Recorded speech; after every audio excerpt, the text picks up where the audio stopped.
কোনোদিন সুর বাড়াই যাইতে পারে, কারণ আজ তাকি কয়েক মাস আগে একবার ভূমিকম্প হইছিল। আপনারা শুনছিলেন পাইছেন নি ভূমিকম্পর খবর? বা বুধ পাইছেন তো নাড়া দিছে রাত্রিবেলা। আমি এদিন গাড়িতে আসলাম করিমগঞ্জ পুয়ামারায়, ভূমিকম্প তেমন বুঝছি না, সামান্য গাড়ির মধ্যে একটা বাতাস লাগছে, বুঝছি ধাক্কা খাইছে। কিছুক্ষণ পরে একটা ফোন আসছে, ভূমিকম্প হয়েছে বুঝছো নি? আমি কইলাম হ্যাঁ বুঝছি, শেষ। আরও কিছুক্ষণ পরে একটা ফোন আসলো, বিশ্ববিখ্যাত মুফাসসিরে কোরআন আল্লামা দিলওয়ার হোসেন সাইদি ইন্তেকাল হয়ে গেছেন, এও খবর পাইলাম। আর একটু পরে আর একটা খবর আসলো, বলে হুজুর আমরার ঘর খানি যেটা পাক কষলাম ইটা খাইতাম পারিনি। আমি কইলাম কেনে? বলে শুনছি ভূমিকম্প দিলে বলে খাওয়া, এগুলা খাওয়া বুঝেন ঠিক না, যাইজ নাই। আমি কইলাম খে কইছি এটা আমাদের ইসলাম ধর্মের মধ্যে নাই, এটা শুনছি আমি সনাতন ধর্মের মধ্যে। আমাদের হিন্দু ভাই বোন যারা আছেন তাদের ধর্মে তাদের শাস্ত্রে আছে, যদি কোনো সময় ভূমিকম্প হয়ে যায় খাওয়ার দ্রব্যগুলা করে যদি তাকে পাক করিয়া রাখুন, এগুলা তাদের জন্য খাওয়া অবৈধ। অন্য ধর্মের যেটা এটা আমরা খেনে পালন করতাম। যার যারই ধর্ম যার যারই পালন করো, কলা রানী ই বেমারে ঢুকছেন না ঢুকছি। যার জন্য আল্লাহর বান্দাগান আল্লাহকে বিশেষ করিয়া দেখো আল্লাহর হাবিব জানাবে মুহাম্মদুর রাসূলুল্লাহ সাল্লাল্লাহু আলাইহি ওয়াসাল্লামের মায়ের উম্মত হল। ইকানো যে আল্লাহর একজন ওলি আছেন, ইকানো আমরা আসিয়া কি করি বলে জিয়ারত করি না না জিয়ারত করে। বুখারী শরীফের হাদিস যুরু কুবুরহুম ফাইন্নাহু তাযকিরাতুল আখিরা। তুমি দান জিয়ারত বেশি করিও, জিয়ারত করো, জিয়ারতে আখিরাতর কথা স্মরণ হয়, আখিরাতর কথা ইয়াদ হয়, আখিরাতর জিয়ারতে কি করে ফায়দা দিয়া থাকে। এর লাগি বাবা মারা গেছন, মা মারা গেছন, যাইন আপনি জিয়ারত আওলাদ, তোমার উপরে হক আছে। যদি পারো তাহলে তোমার মা বাবা মারা গেছেন, কবরের পাশে গিয়া যদি দুরুদে হাজারি 21 মর্তবা তিলাওয়াত করতে পারো, তাহলে জানিয়া রাখবা 21 মর্তবা দুরুদে হাজারি ওজিফার মধ্যে পাইবা। এটা কোনো আওলাদে যদি তিলাওয়াত করিয়া মা বাবার লাগি দোয়া করেন, কতবার বলে 21 মর্তবা, হয়তো এই আওলাদর মা বাবার কবরের আযাব থাকলে আল্লাহ উঠাইলাই। এর লাগে দুরুদে হাজারি ওজিফাত পাইবা, 21 মর্তবা পড়ার চেষ্টা করবা। এগু বাক্কা লম্বা, বাট্টি নাই, বাক্কা লম্বা। যার জন্য বিশেষ করিয়া দুরুদে হাজারি আর ওলি আল্লাহদের মাজারের মধ্যে যদি যান, যাবার পরে সালাম করক, আসসালামু আলাইকুম ইয়া আহলাল কবর, আসসালামু আলাইকুম ইয়া আউলিয়া আল্লাহ। ও আল্লাহর ওলি কই আপনি ডাক দিছর বাধা নাই। দেখো কুয়া আর বিশেষ করিয়া আপনার বাবার কবরের পাশে গিয়ে খাস করিয়া আপনি ডাক দিতরা, আসসালামু আলাইকুম ইয়া আব্বুন জায়েজ আছে, ইয়া উম্মুন জায়েজ আছে, ইয়া উখতি হইয়া জায়েজ আছে। তবে বেহতর ভালো ইয়া থাকছে গিয়া শরহ সদর কিতাব আঞ্জন কবরস্থানের মধ্যে গিয়া ওলা দখলে যখন গিয়া কইবা যে কোনো মানুষে আসসালামু আলাইকুম ইয়া আহলাল কবর, ও আহলে কবরবাসী রে, আমি তোমাদের কাছে আমার পক্ষ থেকে সালাম দিলাম। বলে এই সালামর খবর পাইনি বলে হাম মানুষ মারা যাওয়ার পরে কবরস্থ করা হয়, কবরস্থানের মধ্যে রাখার পরে ময়িতের রুহানিটা দুই স্থান দুই জায়গায় যায়, হয় ইল্লিনও যাইব নতুবা সিজ্জিনের মধ্যে যাইব। তখন ইয়া আহলাল কবর কইয়া ডাক দেওয়ার সঙ্গে সঙ্গে ইল্লিনও তাকক সিজ্জিনও তাকক, তার গন্তব্যস্থল কবরের মধ্যে ময়িতের রুহানি আসিয়া হয়, সে আমার ডাক দিলা রে, কোন আমার বংশর মানছে আমারে স্মরণ করডা, আমারে ইয়াদ করডা, আমার লাগি মাগফিরতর লাগি দোয়া করডা, আমি দেখতাম চাই। এর লাগি কবরস্থানও গিয়ে আমরা কি করতাম? সালাম দিতাম। কিন্তু কবরস্থান যেখান আছে, কবরস্থান ইকান এমনে কইসন না, আল্লাহর রাসূলে কইসন লা তাজআলু বুয়ুতাকুম মাকাবিরা, তোমাদের গড়টা তুমি তাই কবরের মতো বানাইও না। ইবারত আইছে নামাজের ক্ষেত্রে, এক জায়গাত গড়ের মধ্যে নামাজ পড়িও, বরকতান হিসাবে গড় নামাজ পড়িও, টানি আহনাফ নজদিক, জমহুর অকলর নজদিক হইল গিয়া বলে গড় নামাজ পড়িও বরকতান হিসাবে দিয়ে মুরাদ হইয়া থাকছে গে সুন্নত এবং নফল নামাজ। ফরজ গিয়া প্রত্যেক পুরুষ হলে মসজিদ গিয়া পড়িতাম। যার জন্য বিশেষ করিয়া অন্য এবারত আইছে লা তাজআলু বুয়ুতাকুম মাকাবিরা, কুরআন শরীফের ক্ষেত্রে তোমাদের ঘরে কবর বানাইও না। কবরস্থান এখানে একবারে ঠান্ডা নানি যায়, একবারে ঠান্ডা ওলা রানি গেলে হড়িলেও পড়াশোনা জিয়ারত হইছে, আর নাইলে না কেউ যায়নি বলে জি না। খেয়েও যায় না, কোনো মানুষ আছে ডরাইয়াও যায় না, হলে না কোনো মানুষ ডরাইয়া যায় না, হইতে পারে হয়তো কোনো দড়ি লাইতে পারে কোনো মসজিদে। এটা ভুল ধারণা, এটা বিশ্বাস করবা না। আইজ অবধি কোনোদিন দেখলানি অমুক দাদা অমুক চাচা অমুক নানা মারা গেছন, কোনোদিন উঠিয়াইয়া কইসলানি নাতি বালা আসনি, ভাইসলান? জি না। কবরবাসী হওয়ার পরে আর আওয়া নাই ঘুরিয়া। ইটা কিছু আছে মাঝে মধ্যে জিন্নাত হলে মিশা মাতুন, জিন্নাত এটা বেইমান মিশা মাতুন, বুঝাইছি? ও একটা কইব বাদে আর একটা কইব, ও মেসাবরে কইব চালান কাটিয়া দাও, মেসা চালান কাটলে বাদে কইব ওইছে না ভাগ রই গেছে বলে কিতাব তুমি ও জিনিস কম দিছো।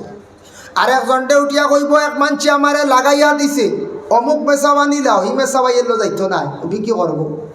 ওলা জিন্নাত হলে বিশেষ করিয়া কোনো সময় কোনো মানুষের শরীরও লাগিয়া কইব আমি অমুক উঠি আইছি কইয়া মানুষরে মানে ডর দেখায়, তখন মানুষ আতঙ্কিত হয়ে যান, ইয়া আল্লাহ অমুক উঠি গেছে গিয়া, বুঝতে কোনদিন কোনো মানুষ উঠি আইতো নাই। যদি কোনো মানুষ যদি হকিকাতান জিন্দা মানুষ কবরে যদি ঢুকিয়া যদি ডর দেখায় আর একটা উঠিয়ায়, তাহলে এটা সত্য হইব। নতুবা মানুষ মারা যাবার পরে কবর গেলে এই মানুষ কবর থাকি বাবা কোনোদিন উঠি আসা সম্ভব নাই। আল মাইয়িতু ফিল কবর কাল গারিকু ফিল বাহার, মাইয়িত কবরের মধ্যে বাবা ডুবন্ত অবস্থায় আসন। এর জন্য আমি একটা ঘটনা দুনিয়াবি একটা মানে ঘটনা আপনার সামনে হইয়া, কোনো কিতাবই নাই, বুঝাইছেন? আগে মাত বাঙ্গাই দিয়া আমরার জিন্দগির মধ্যে যারা আসন বিবাহিত বিবাহ করছেন, সেও বিবাহ করছেন না, সেও দুই বিবাহ করছেন, ইলা তাহন মাঝে মধ্যে সেও দুই বিবাহ সেও এক বিবাহ জিন্দগির মধ্যে ওলা কোনো সময় বিবাহ করিয়া জিন্দগির মধ্যে মানুষে চায় বলে দেখি চাই আমি তো দুই বিবাহ করছি, আমার দুই পরিবারের মধ্যে সে বেশি মায়া করন আর সে কম করন, পরীক্ষা করাত লাগিয়া কোনো সময় মানুষে যাচাই করিয়া তখন করেন না মাঝে মাঝে। এখন দুই বিবাহ করছেন, কোন স্ত্রী বেশি তানরে মায়া করন এখান তাই হইতে পারবেন, ধরতে পারবেন না, কোনো ক্ষেত্রে ধরতে পারেন, কোনো ব্যবহারে গিয়ে সমাধানও গেলে ধরতে পারবেন নতুবা না। তার জন্য বিশেষ করিয়া কবরিস্তান হইতে গিয়া আল্লাহর বন্দেগান কবরিস্তানের মধ্যে যদি কোনো কারণবশত মাটি বরানি লাগে বরাইতে পারবা, জায়েজ আছে। কবরিস্তানের মধ্যে জায়েজ আছে, ফতোয়া স্বামীর মধ্যে আনছর। কোনো কবরিস্তান গর্ত হয়ে গেছে গিয়া, সুরঙ্গ হয়ে গেছে গিয়া, মাটি বড়াইয়া দেখবা আওলাদরে তুমি কবরিস্তানে যাও, তোমার বাবার কবর দসি গেছে গিয়া, সুরঙ্গ হয়ে গেছে গিয়া, অবু গিয়া সুন্দর করিয়া তুমি বড়াইয়া উপরে গাছ লাগাও, গাছ লাগাও, কবরিস্তানটা সুন্দর করো। কিন্তু কবরিস্তানের ফসল আউরিয়া না হইয়া নিয়া ফাড়িয়া খাইবা না। কোন কবরিস্তানের যদি ফসল ধরি লাইছে, ফসলের গাছে ফসল ধরছে, যদি আনিয়া আনা হইয়া যদি আউরিয়া যদি আনিয়া খাইলাও, তাহলে মানুষে কবরিস্তানের ফসল খাইলে দিল মুর্দা হয়ে যায়। কি তো হয়? দিল মুর্দা হয়।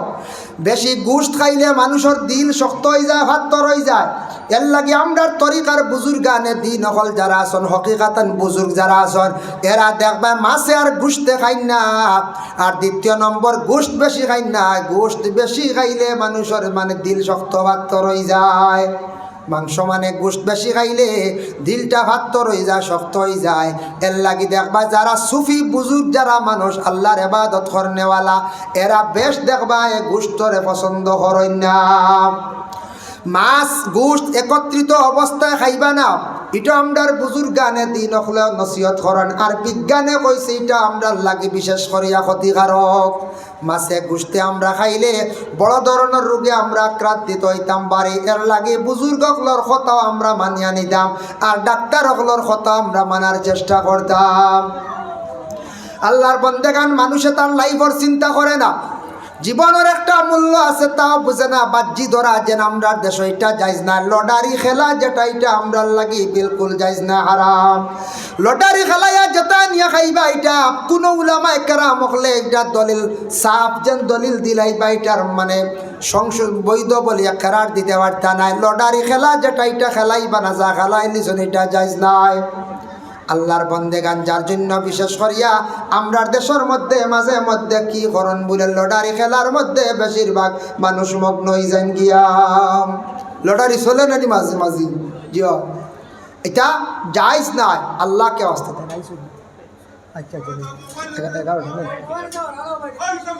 আল্লাহুম্মা সাল্লি আলা সাইয়্যিদিনা মাওলানা মুহাম্মদ ওয়া আলা আলি সাইয়্যিদিনা।